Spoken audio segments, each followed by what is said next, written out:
Welcome to the Consummate Athlete Podcast, where we explore what it means to be a well-rounded, happy, goal-crushing athlete.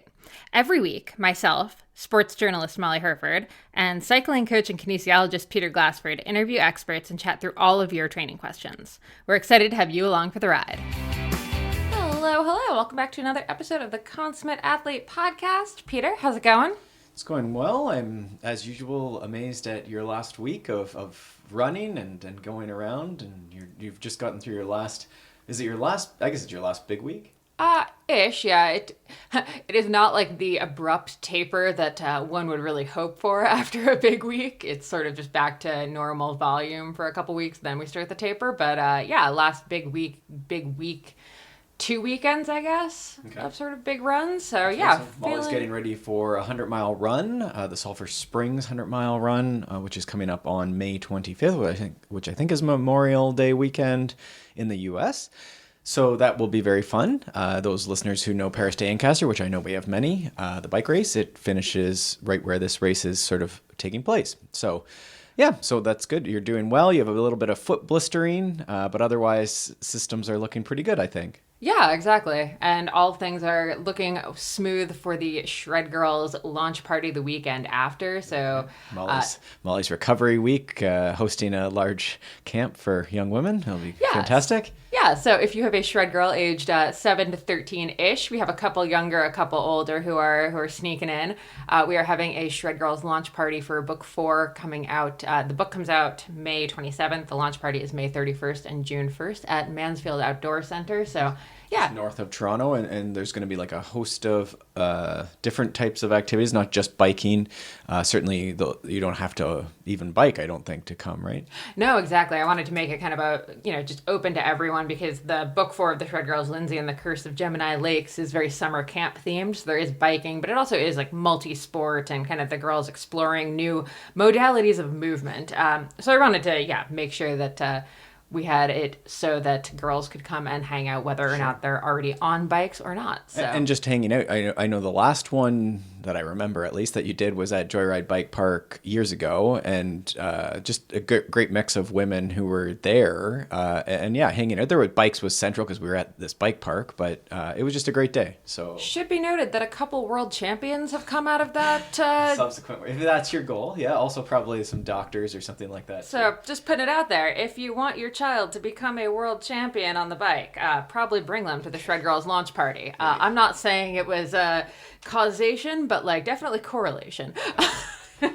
So that's that. So we have 2 questions today that we'll go through. One is around sort of this idea of gameplay or simulation ride, 4 to 8 weeks out when the volume tends to be a little higher. The training tends to be pretty specific. What does that look like that week or that day or series of days? We talked about staycation weekends or long weekend blocks in the past. So we'll cover a question as our second question today there. And then we have a quicker first question, and it's around sort of dealing with racing on uncertain terrain or racing blind, if you will, that you might see in a mountain bike stage race or Molly's 100-milers. A lot of it she hasn't pre-run and this year. I don't know if you're not going to, it's a shorter loop, relatively shorter loop, but you're not going to pre-run that, at least for the first one. So just how you think about that and racing blind, and how do you get better at it, I think is a great question. So those are the 2 we're covering today. I love it. Let's maybe get right into the getting better at riding blind. So again, coming into a race or even just a ride, even with friends, to be honest, to me, that's actually almost more scary when you're out on a ride with friends, and especially when they know the terrain and you don't. Sure. But definitely a little terrifying when no one knows the terrain that you're entering. And it is. So I was just coaching at a camp for Ontario Cycling yesterday, and it was at Mansfield Outdoor Center, which is where I learned to mountain bike. And we'll say it's well over 20 years ago I started riding there, and some of the trails are basically the same. So a couple times the kids were like, wow, you have these like amazing lines. And I was like, well, you weren't born for maybe 10 years, since I've been riding there. Like I remember being younger than some of these athletes when I was riding them. And so there is a benefit to pre-riding. Now, there's sometimes I might expect that something is really smooth or not have a tree across it, and suddenly there's a tree across it. So you can't turn your brain off, but there's obviously an advantage to knowing trails, especially more technical trails. or things where there are fancy lines or something like that. So yeah, I feel like your knuckle would beg to differ about how well you know the trails. Given and that's fatigue sets in too. Yeah. So yeah, I raced on those trails 2 weeks ago, and I have a large, disgusting pinky wound slash, I don't know, what would that be, a contusion, I guess, as well? Maybe it's like a combo. Anyhow. So how do you get better at that? Well, I think some of it is just getting better at the sport, where once you've seen a couple right-hand corners or 1,000 right-hand corners, you sort of start getting these sort of templates or scenarios where you know what is likely to happen. And it's rare that you would have a tree across the trail, or that they would set it up that there'd be some cliff coming around the corner. And so, but at some trail systems that might not be true. So the more you ride certain systems, you know what would be the normal things that could happen. So that I think is worthwhile, where you sort of get experience. Now, what do you do? Well, you mountain bike for a bunch of years, I guess. I think when I'm thinking about athletes going to like a camp or blind enduros or like this. But yeah, I like your story too, like or not story, but your idea that this could be a trip to Moab and you're riding blind on everything, and you're not racing, but maybe you have a bit of friends going quickly down the thing, or just period, you're just going down something new, and how do you get better at riding that blind the first time? And so there, I think, well, do you have the base? We could call these skills. We could also maybe call them capacities. Can you bunny hop?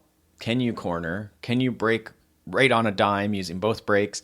Sort of those, you could call them maybe fundamental skills. The better those are, the higher you can bunny hop, the harder you can corner, the faster you can stop, the bigger the gap you can jump. It's just going to make more and more of these things when they come up on you, you can do them, right? And so sometimes I'll talk about the idea of skill reserve. Strength reserve is a capacity or a concept that people will talk about, where if I can lift 1,000 pounds, then I can lift 200 pounds all day. So if I can bunny hop, 2 feet in the air, then most places aren't going to present you with something you need to bunny hop that's probably more than even 6 inches. It would be rare, just blind. So that would be the idea, is just to try and make all those skills as good as you can, which again isn't rocket science, but that would be the argument would be to just get as good as with all those, that then you have this quiver of skills that you can apply. Every time you come around a corner, you know one of those things. For sure. I think the other thing is doing a bit of research, whether it's a race or just a new trail system. Usually you can find, unless it's a really obscure race or a really obscure trail system, usually you can find at minimum some blogs or some Instagram posts about it, but usually at this point you can find a GoPro, like head cam footage of the trail. I mean, there's a full Leadville head cam. It's a little sped up, so it's 2.5 hours of head cam footage. But if you're sitting on the indoor trainer, why not? I think that visualization is fantastic, especially if it's an event. In this case, I would assume you wouldn't just watch the Leadville 100 head cam, but you might then have this I've seen this left-hander before a little bit. Or at minimum, you see the type of terrain, the type of dirt, type of gravel, and it just feels a little bit more known when you are on it. So yeah, definitely the research element, and that applies to, Moab, same thing. You could see pretty much. I doubt there's a single trail in Moab at this point that doesn't have a head cam video of it. Yeah, anything that's probably worth seeing. Yeah. So that would be the big things. And then I think there's also this idea of you want to not be at 10 out of 10. That's why a lot of people like blind racing, if you will, blind enduro or marathon racing or any of the stuff. It's a bit of an adventure, but that means that you're riding at maybe 7 out of 10. And this is not a fully trained downhill run where in the World Cups where they're going at 11 out of 10 because they're all a little wild and like risk. But they've also practiced for sometimes like a week beforehand, before these race runs, where they're just going completely on the limit. So that seems like common sense, but sometimes common sense isn't common. And that's where we end up crashing, because we're blowing the corners. We're not being smooth. So it's trying to work on that smooth and consistent pace, which again is something that we can practice by going to new trail systems. And sometimes that's like the most obvious thing to say, but we often will go, this place is right beside my house and I ride there every single time I ride my mountain bike or do my trail runs. Molly runs the same rail trail. So it is trying to mix it up, do things backwards, different order of trails, but then certainly going and traveling. And yes, that's going to require a bit of investment in your training time. And this is where when we talk about the training hours in the week, it's not just the hours you're moving. It's the prep, the gear prep, the setup, the tire pressure setup, researching where you're going to go, driving to where you're going to go. There's a lot that goes into training once you're trying to go to this next level of, versus just riding your local place. Mm-hmm. And I think you said the word smooth, and I always think I've had so many people say the phrase smooth is fast. So I think remembering, like, especially when you're on that limit and, kind of getting stressed about a trail, think smooth rather than fast. Right. And then fast will come. And then maybe the only other coaching thing that you'll see is, I think this is something where your vision, they talk about trail scanning. Sometimes you'll hear now or next. So looking in front of you and then scanning basically as far ahead as you can. So, and actively searching for what's coming next and what's relevant to upcoming stuff. If you're on your trail system at home and it's not very technical, you can just ride basically with your head down because okay, now I need to look, or now there's a corner coming. Every inch of that local trail system, I'm sure. When you go away, especially if it starts getting rocky or technical, suddenly you're scanning and you're sort of looking right in front of you and then down the road. And you would do this. I always say when you're driving your car, this is how you should be driving your car, is thinking the person in front of you and then scanning up ahead of the car in front of you, the next traffic light, the cross street, and just bringing in all that information, actively scanning. So that we're not looking ahead, we're scanning ahead. Scanning, like, is this like a computer would, like, what are the relevant things? And then you could almost tell me things that are coming up. Now, a skilled rider can, like, ignore a bunch of the cues because it's nothing. The trees on the side of the trail don't matter, but a beginner is going to see a bunch of that stuff, so they'll get overwhelmed. So the more you can go to new places, actively scan, looking ahead, the better you're going to be at bringing in the information. And then even if your bunny hop isn't quite as good as my bunny hop, seconds, if not a long time before, that there's a big left-hander and it looks like there's a corner. Maybe I can see the person ahead of me is bumping over something.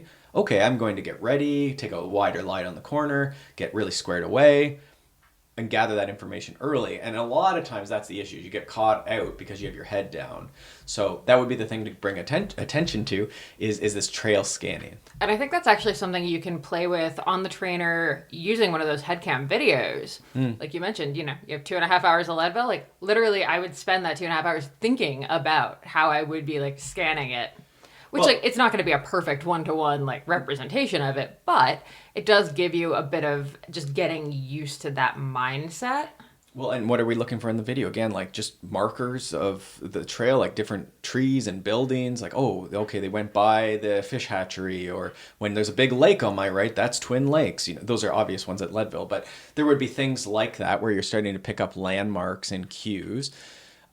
But then, even just practicing scanning, especially if there's other people in the video. It's not just one of those videos where it's just the trail, but when there's someone else on the thing, you can start practicing scanning around, but also bringing in the information almost in your peripheral vision. Even though the person is sort of in the center of your vision, it's almost like the person you're following is in, like, your periphery. They're a little fuzzy, but you're getting information because they haven't, I say, exploded off the trail yet. They're still there on a line, so that line is still useful, but you want to be bringing in that other information from ahead of them and around them.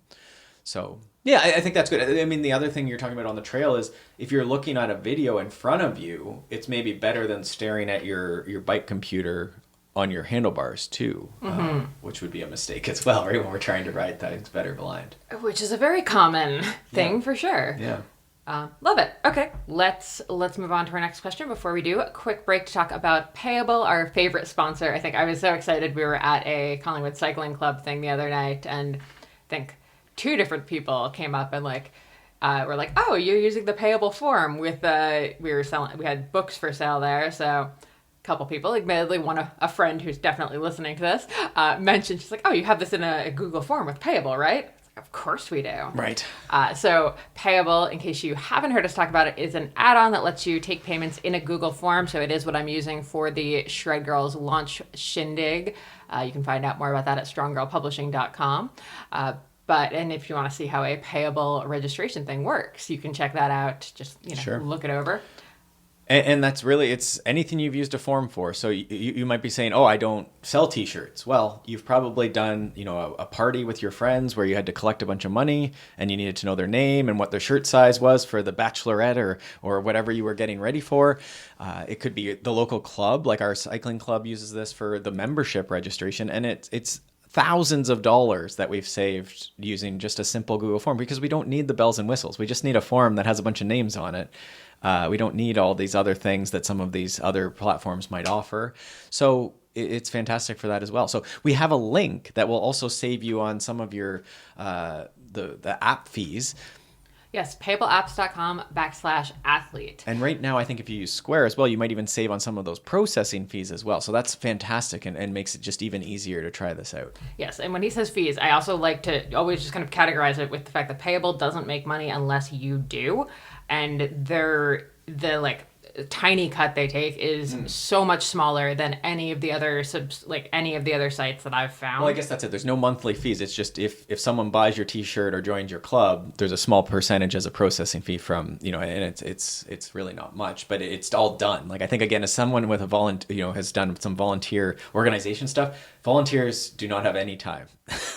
And they're volunteering their time. So anything that just is like, here's the list of members and your money's in your bank is pretty awesome and just simple, right? It's like the right amount of complication to get the job done. Exactly. So payableapps.com/athlete. You can find all of our templates. So there's a whole template library for Google Forms that has, whether it's t-shirt sales, event registration. You'll notice that cyclists clearly had some input in making this, because there's a lot of things that are really helpful for get an idea athletes. Even just what you could use the form for, like I say, bachelorettes or flower orders, veggie box orders, school trips is another one. So yeah, hopefully you'd give it a try. If you do, if you need help, just even email us and we'll help you out.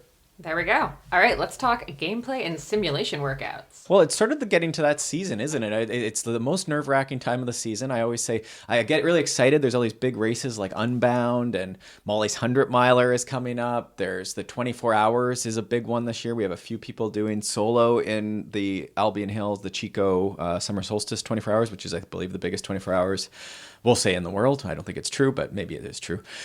And then we have, of course, Leadville is getting to 3 months. We do have the 3-month Leadville plan, newly designed, really good. It includes a live webinar in June. So if you are sort of doing Leadville and you sort of need something here for these last 3 critical months, which we'll talk about the gameplay and what these critical months mean here in a second, it's just a busy time.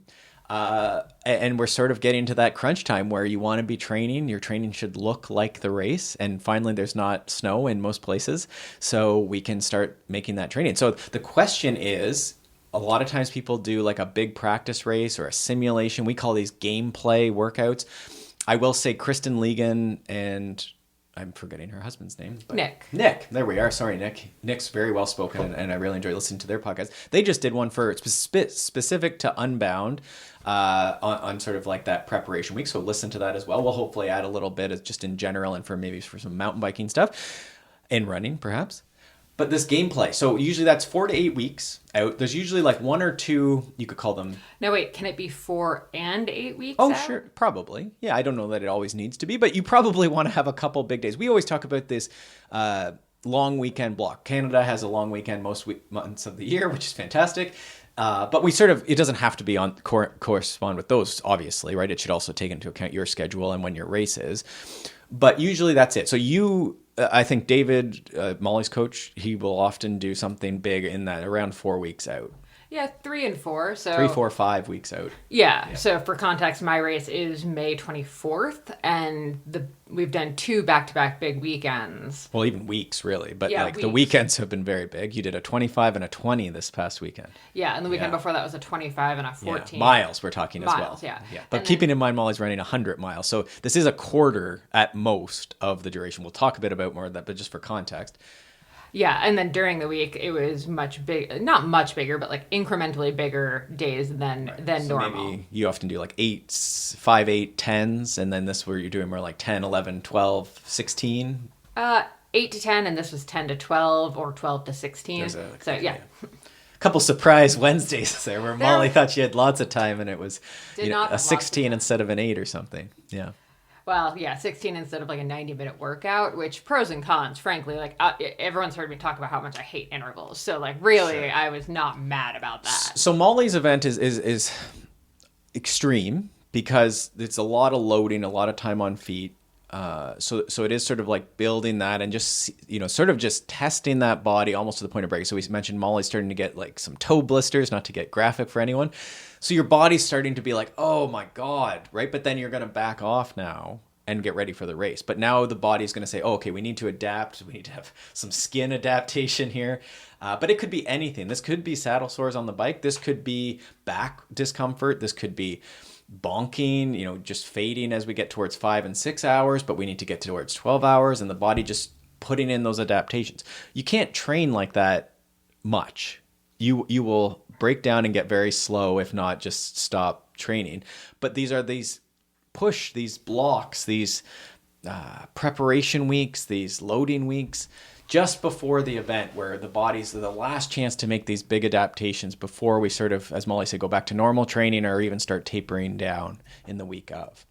So we said 3 to 5 weeks, you've loaded this up. Even your weeks are loaded up, but especially like that 25 miles, I imagine, was pretty specific. Did you use the shoes you were going to use in the race or hope to use? Actually, I used them for the 20, the second day. Ah, okay. Interesting. So Norda has their race days shoe now. So they're specifically, they've made like a super shoe, but it is very much like meant to be used at least a few times. It's not necessarily the like one marathon and it's completely done. Okay, but sort of like it's a little disposable. But it's of that nature for sure. So yeah, I don't want to put too many miles on them basically. Okay. So actually I figured the 20 miler was even better to use them because that would make sure that even when my feet were already a little wrecked, right, they could still they would actually be good. Honestly, fantastic. Like we'll see after the race, but like right now, highly recommend. Very comfy. Okay, so the question was sort of like when and what. So we said, usually 3 to 5 weeks, that's like the last chance. Again, to Molly's point, you could certainly have a race or a long weekend block that happens. I do it pretty much once a block. We finish the block. A bunch of athletes just this past weekend, Saturday or Sunday, they did a ride and it's like 3 to 5 hours on the race bike. And for some of them, their event isn't till August. So it wasn't as specific and as burly as Molly's in relative terms because Molly's now like at crunch time. It's literally the last chance. These athletes, though, it looked like it. If it was a road fondo multi-day thing, it was a couple days. It was on a road bike. It was a bit with people.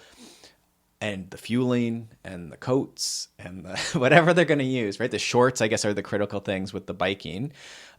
You were thinking a bit about shorts and underwears and, just where are these chafe points? Yeah, exactly. Which is the, constant problem for, I'd say, ultra runners, but... Now, time of day, were you that stressed about time of day to start?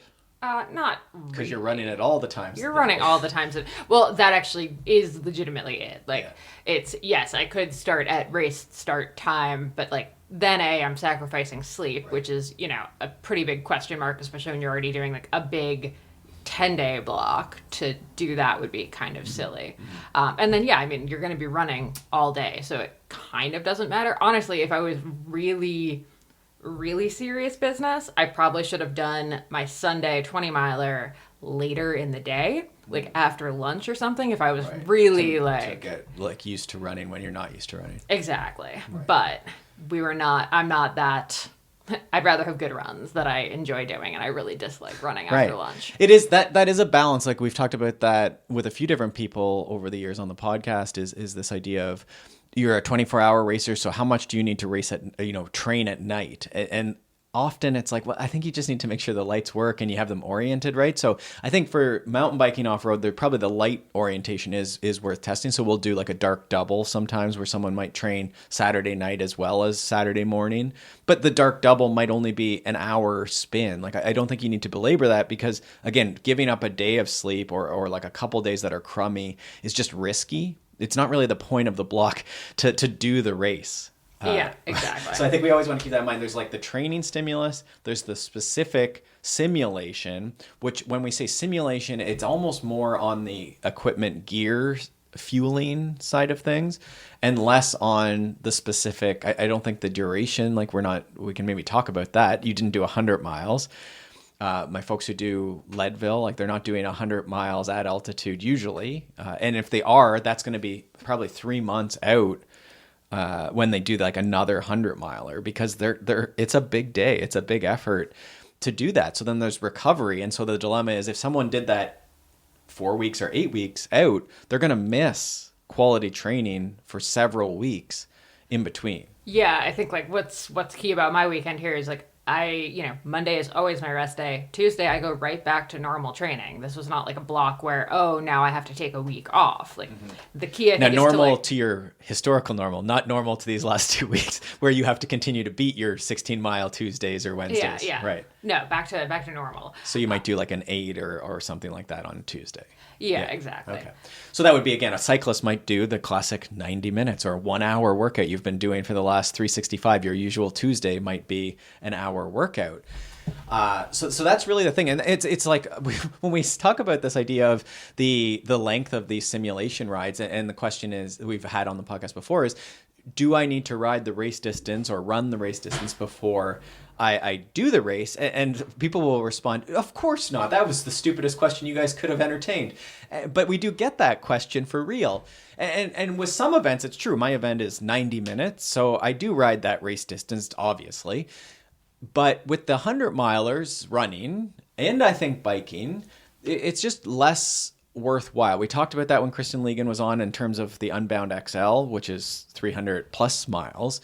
These are just very big days. And so again, we want to think about stacking good training blocks, good training days that turn into blocks together to have good training and not give up on those, what we might call big rocks of sleep, meal timing, eating enough. Because if we ride all day, this is going to be so like you're missing meals. There's no way you're fueling for all of that. So again, the risk, the recovery just goes up and up and up.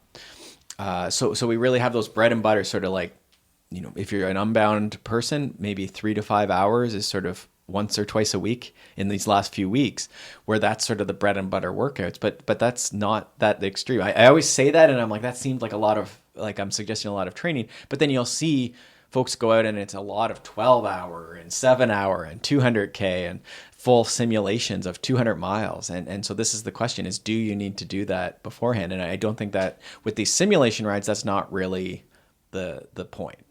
For sure. Now, we're saying simulation ride, simulation run. What about simulation race? Like, does it make sense to do races ahead of time as sort of your simulation workouts? And I mean, I can argue both sides. I think it depends on the issues that you have or like where your pain points are, for sure. Well, and some of it is just access to events. And then are the events close enough that they're going to be a valuable thing to you? And it could almost be any event if someone just doesn't have race experience. Maybe any event's good because you're getting race nerves and like forced to start at a certain time and follow directions and some sort of intensity that you're going to have to try and eat. But what we end up with here is a lot of people doing Leadville will do these 8-hour relays we have in Ontario. We have a bunch of them. They're well-run events. They're convenient. People's friends are there. But it's an lapped course more on single track versus Leadville is and not that hilly. It's a pretty, approachable course because lots of different types of cyclists do it.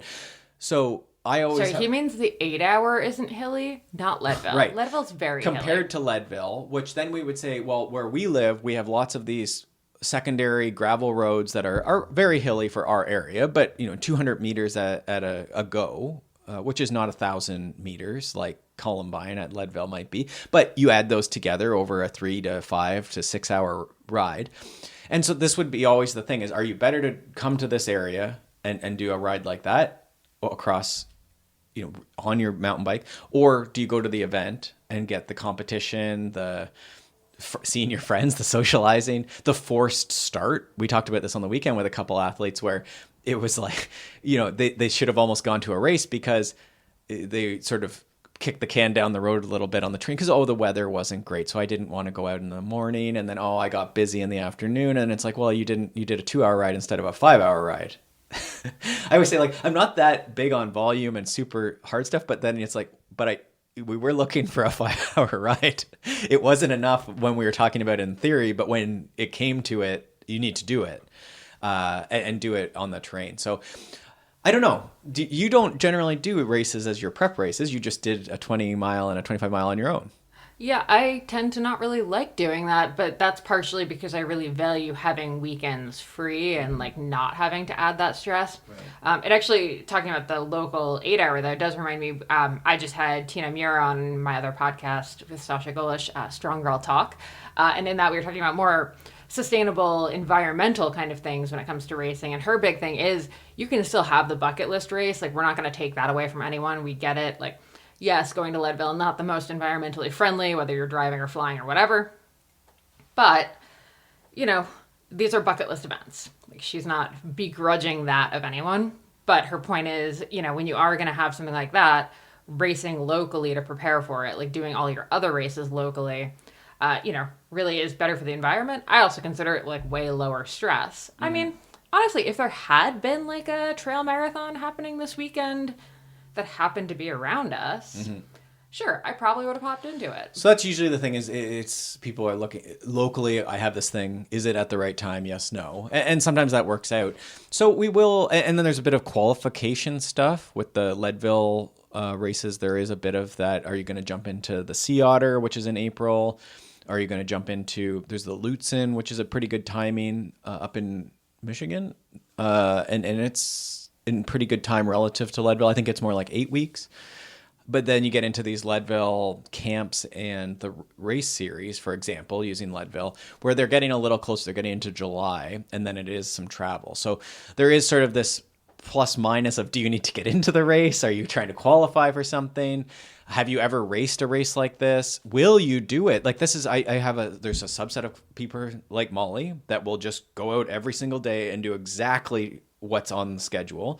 And then there's other people who aren't lesser in any way. It's just they need more of the like, hey, you're going now. Like, the gun's fired, you paid for it, and now you have to go there. And they'll go and they'll do the race every single time, and they maybe even really enjoy the race. Imagine that. So those people maybe need to race a bit more just to get the work done and to organize these bigger days. I would say I'm, as much as I do my training pretty well, I would say anything that's bigger, I either need a group that said, oh, we're riding this route today and you know, I can't bail on them. Or I need to do what we did this winter, and we went to 200-ish mile events so that I would actually ride for 5 or 6 hours, because that's the whole other time we were gone. I don't think I rode maybe more than 4. So it's like, that's just, I just know myself that, like, I don't think I need to for my goals, but if I need to, then I need to set that up, right? Whether that's with a couple friends or an event or a challenge or something like that. Yeah, so it's very much personal. So don't stress if you don't have a race near you. You can still definitely, you know, simulate this. And this, we've talked about this on the podcast before, though. If you are simulating, you know, if you're doing a looped thing around your, whether it's your car or your house or whatever, like being like genuinely like having it ready so it does actually feel more like a race transition when you get home. This is definitely a big thing for triathletes, you know, that are doing like their big bricks. Is like put a table outside, like in the, you are not allowed to go into the house unless it's the bathroom. That totally makes sense, but like you beeline for the bathroom, you get back out. There is no putzing. like sure. Make it as racy as you can. Sure. And so that is the practicing exactly that, the how are the bottles in the cooler? You know, if we're thinking about the 8 and the 24-hour relay racers, this is also something where we want to practice. We don't want you stopped. So whatever you can do to speed that up. So we're trialing out different packs. Even if you don't have your aid people with you, it's a lot to ask someone to come out on a random Saturday so you can ride your bike by them and they pass you bottles. But maybe those people want to go sit in a campsite or hang out. Some of these mountain bike venues are nice to just hang out. So maybe you can set up a low key, you let your friends have a party and hang around and then you just do your workout. But I think you can get pretty close by having your cooler in the back of your car, popping the hood, boom, boom, boom, and you're out. And you actually set the timer. Was I gone in under 30 seconds or whatever the thing is? And then if not, why? Was it stuff in your pockets, or did you have too much of a smorgasbord? You were trying to decide which Snickers bar you're taking or something. So we're trying to get you down to no stops, like very little stopping. And that's somewhat contentious. Some people like to do that. But when we're talking about doing the best you can or traveling, we'd rather see you eating your Snickers bar going at 5 kilometers an hour, just easing down the road, you know, riding no hands if you can, versus sitting on a chair at your car. Now, some people will do that, but they're probably not thinking a whole lot about the simulation rides and stuff, right? So I think the people we're speaking to, this is what we want to trial, is that as part of that is, what does a aid station look like? I think that is something you could definitely build into these simulation workouts. Mm-hmm. Okay, so kind of two kind of final questions to round this out. We have two sides of it. One is, what if it goes really crappy? The other side of the coin is, what if it goes really well? So this is actually, I wanted to add that one because I just had a really good weekend. I did a 20-miler yesterday and felt completely fine. I woke up today feeling completely fine. I think if I didn't have a coach who had a training plan laid out for me, I would be feeling like, oh, I should maybe do another really big week. It went well, so I'm going to try and ruin it. Yeah. Yeah. I see how that logic works. Yeah. No, I've seen that before. Well, you've definitely seen that before. I'm completely aware that you've seen that before. So I think this is a very common thing. It's I'm feeling great doing this volume. So what if I could have more? Yeah, exactly. There's probably a parable or a fable like this. Well, there's certainly a meme like this. Like a donkey or something. Probably a donkey. I don't know. At any rate, if it goes well, fantastic. It went well. Don't F it up by continuing to turn up the volume. It's almost more nerve-wracking. So I guess if it didn't go well, you can maybe be like, okay, well, at least I know something that I can improve on. So if everything goes flawless, you feel great, your gut doesn't go sideways, you love the taste of the sugar powder, you didn't get lost, your Garmin file worked perfect, which you should also have a Garmin file you're following if you're going to follow a Garmin file. And then you finish and you're sort of writing your comments, as you should afterwards, in your training peaks or your training log. What do you say? You say it went well. These are the things I used. I was happy with my shorts and my tires, and tire pressure was this, and you take good notes. I don't know. I think you follow the plan. But that is the thing, is it's a little nerve-wracking because you're like, was I able to test all the iterations of things that could go wrong? Like, what if it was dusty or hotter or cooler or rainy so this is... Well, forget that. It's also just well, if that went well, imagine how good I could do if I just increase all of this by 20% next week. Right. Yeah. Don't do that. No. That's a very bad idea. I think you have to take. We're joking a little bit, but yeah, I think you stick to your plan because it's working. So I think you enjoy that, and yeah, try and stay focused and yeah, just try and keep thinking through your plan for when things. So if it rains, it didn't rain for this, great. But then, do I have a plan for if it's going to rain? Do I have a nice stuffable coat? Something like Leadville has high altitude, which is terrifying to me. So I always had snowsuits and stuff ready at the Twin Lakes aid station at the bottom of the big climb. And then do you swap them? So this is where those packs, where it's the pack for Columbine maybe has a bit of an emergency, or we call it the holy crap coat, that's just in case. And maybe your aid station group knows that if it's 30 degrees and everyone's collapsing with dehydration, maybe we pull out the parka out of the we don't need that. He means Celsius for all of our American listeners.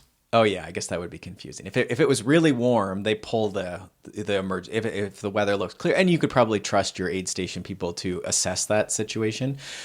Now, is that enough on if it goes well? That's enough on if it goes well. Stick to the plan. This is our Uncle Frank Overton has the FTP. I can never say it. Follow the effing training plan. Yes, follow the plan. I think you're in the perfect thing, that things are going well for you, and just keep riding that and keep being confident, but then also keeping your head up, because that's when you get surprised. 100%. Right. Yeah. Okay. So what if it goes poorly? So what if, if the race goes horribly, if you did decide to race, and I think this is maybe the question mark around racing. Or aid stations. I had this past week some unbound stuff, and it's the weather was sort of crummy, and people feel a little tired. They get worn down. You were lucky, your 20-miler, you've actually felt pretty well, and you did it. I was expecting there to be a bunch more, complaining, and maybe you had to walk or something. But it went well. But it also would... hell glass for But at some point, I was saying to you, we were out with the young athletes, and we were doing log hopping, and I was trying to find, because I was with a pretty good group, they were skilled riders, and I said, my goal today is to find a really challenging log because you're all sort of hopping over it and like look at your 100% success rate. But we need to find, they talk about a challenge rate of maybe 70%, something that's, oh, maybe I'll go home and practice so I can get that. So if Molly had been tired, that was sort of the point, was to break you a little bit. You do have your blister thing. So it's like at something's breaking in the body a little bit. And again, now we get the adaptation as we recover. So I think it's fine. It didn't need to go perfect, but now it's asking the question of, was it a fueling thing that we need to correct? Was it equipment, bad shorts, a seat? And it's okay. You make those adjustments in these last period. We do talk about no last minute changes, but you did get information that you can act on. So if it is, you need to go for a bike fit. I've seen that in these last 4 weeks. It's not the timing you would choose, but it's the timing you're in for, and you have the information so you can act on it. But I don't think I would you say that people would then try and like do another block week because this block week didn't go well? Well, it would depend on how far out, right? If we're talking about... Well, let's assume we're at 4 weeks and now we're getting under the gun, right? Oh, absolutely not. Again, this comes back to it's the same as if it went well.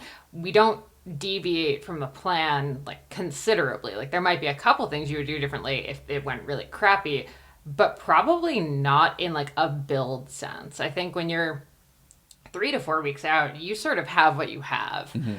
I don't think you can really, if the crappiness was entirely fitness related, you're going to have to talk about what you're going to do to mitigate that in the race. But there's not a whole lot of build time that you have to bring your fitness level up. Mm-hmm. There's stuff you can do with your gear. There's stuff you can do with your fueling. There's stuff you can do with your sleep. The practical stuff like that. But when it comes to the actual training, I think at that point, you follow the plan. Right. And they talked about adaptations, the ones that take our longer duration, the endurance stuff, the longer intervals, they take longer to develop. It takes longer for your heart to adapt and for mitochondria to get made. Whereas some of the shorter stuff, the sprint stuff, it comes quicker, but it also disappears quicker. So that's why usually in a standard taper, you'll see a bit more speed work. And that's relative. Molly's doing 100 miles. It's not like she's going to be necessarily sending a ton of speed work, but you'll see 100-mile racers doing track workouts and all sorts of things in some cases. I was going to say, I have a lot of 1-minute intervals this week. Right. So there's a bit of speed, even though you're not probably going to ever go that fast in the 100-miler. Wait till lap 8 coming up that final climb. Well, by effort, you probably will be going that hard. So yeah. I'm going to drop you. That's my new goal, is I want to drop you on that final climb. Okay. So the idea, though, is we still want you to be in the best shape you can be. And shape, the fitness, that means, are you prepared? Are you healthy? Are you not injured? And then fitness is not just, can you ride for 100 miles? It's also that top end fitness that we can do a little bit of work if you're recovered in these last couple of weeks. So I would move the fitness, follow the plan. Maybe we tweak it. Maybe there's one ride we can squeak in where it does get a little longer, where you can test if it was pacing, you screwed up pacing or you screwed up fueling. But you can do that in a 3-hour ride. Just as you get it past 3 hours, you add a little bit of tempo at the end of a ride, a fast finish. You'll get a pretty good sense whether you were fueling and whether your pace was sustainable and that sort of thing in something like that, like a 3-hour, 4-hour type ride. I'd say if you fall into this category and you're listening to this and you're panicking a little bit, this is a good book a phone consult, kind of talk through what you could test. Certainly there's exceptions to every rule. You'll see people race the weekend before and try and compensate off that. There's fancier maneuvers for sure, but fancier often means there's a risk to it. I often say I love that stage race, 2 or 3 days of road racing and then a mountain bike race the week after. But I always caveat that probably 50% of the time this doesn't go as expected or goes about as well as we would have expected. And then sometimes it works really great and there is a super compensation. The one time I won our provincial race, which was a big deal to me at least, was after I did Green Mountain stage race and then I don't think I felt that good ever. So, but then it's probably backfired every other time I've tried something like that.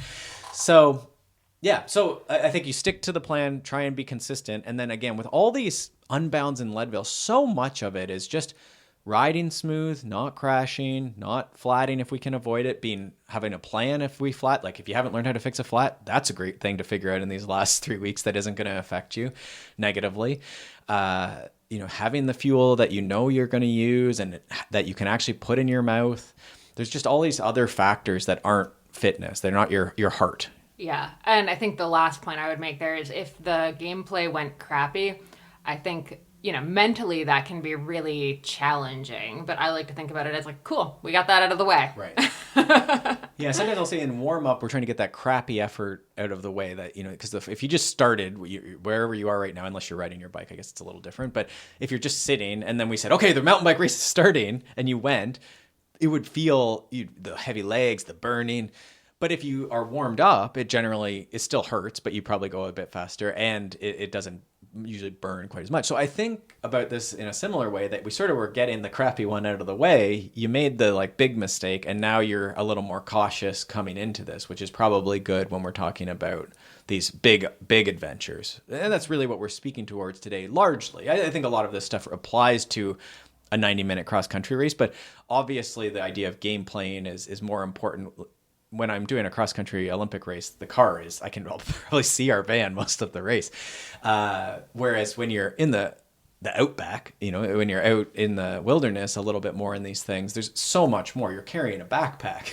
There's a bunch of stuff that goes in the backpack. You might have to use the backpack. So that's really why we talk about this gameplay and these preparation races, not just because of the duration, but also just because there's a lot that goes into it that's not fitness, which is why I love these things, is that element of adventure and preparation and navigational skill and mechanical skill. We talk about all the OWL words. The owls matter, I think, a lot more, or there's more owls at least in these unbounds, 100-milers, Leadvilles, 24-hour solo even I would put into this. You're on your own with a headlight in the middle of the forest in those things too. So those things, I think these gameplays are more important because, again, in the same way, now I've talked myself into a loop. I wonder it's also just more tricky to do a good simulation too. Because I'm like, maybe I simulate my cross-country race all the time. That's what I was just going to say, is that's just a workout. Right, yeah. I go to the local hill and a little bit of single track, and it sort of looks a lot like I'm on the bike and the same small bottle is on my bike, right? So maybe it's easier to simulate. So then that's why we talk about these, is they're a bit more of an event. Yeah, exactly. Right? Yeah. All right, and we'll also link to the Kristen Legan episode that we did with her back in January, because I think that is a great one for anyone who's looking forward to Unbound or any of the really big gravel stuff. A lot of good tips and tricks in there. Yeah, and maybe one final note is that these are probably the reason you're doing these races. This is maybe a hopeful, thing to finish on, is this should be super fun. And when I think about doing Trans Rockies and when I did Leadville, I actually don't think that much about the race. There's a couple things I remember from Trans Rockies especially, but Leadville, the race, there's not moments that are there, but I remember some of the rides doing Leadville. I think I spoke about this, some of the stuff where we were training in California with the national team, and I was with all the fastest people in Canada at the time at the top of this mountain ridge, and it's just, those are the ones. So when we talk about these gameplay workouts, they're the things you're really doing this for, at least, partially. I'm sure you're all invested in the race, but these should be super fun and really exciting that you're going to go ride somewhere or do some other race too and just have a blast. And maybe you do it with a friend or not, whatever you're into. But these are the real, make them worth it, whether that goes perfect or not. Those are the adventures, a part of why you're doing this at least. So go and have fun with it. Love it. Love it. All right, we're going to wrap up there. ConsummateAthlete.com. If you have any questions, we have a contact form over there at Consummate Athlete on Instagram. If you enjoyed this episode, do us a huge favor, rate, review, make sure you're subscribed to the podcast. And with that, happy training. We'll see you next week. Thanks so much for tuning in to the Consummate Athlete Podcast. If you want to hear more training, racing, and endurance sport advice, make sure you subscribe to the podcast and leave us a rating and review.